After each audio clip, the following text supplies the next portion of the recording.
The CMS final rule that addresses prior authorization and burden reduction is targeting the various programs that CMS has the ability to make changes around, essentially the various lines of business where there's authority for CMS to mandate these types of changes. Having said that, it is really limited to those government lines of business. So we think about Medicare Advantage, Medicaid, CHIP, and also, in this case, the federally facilitated exchange or the marketplace.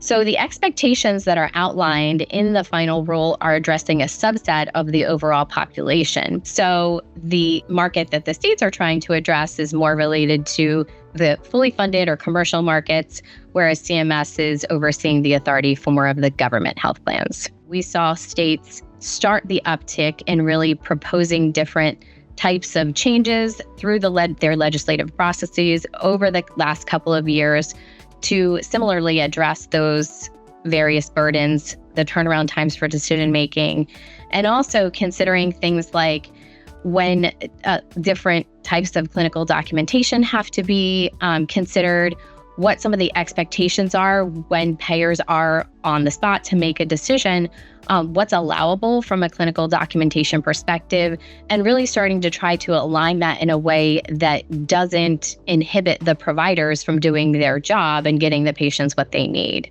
Over the course of the last couple of years, we've been watching and monitoring about 17 different states to see really where they're going to take the expectations related to prior authorization. And what we found in our research is the state that's most closely tied to what CMS has finalized in the rule is Washington State.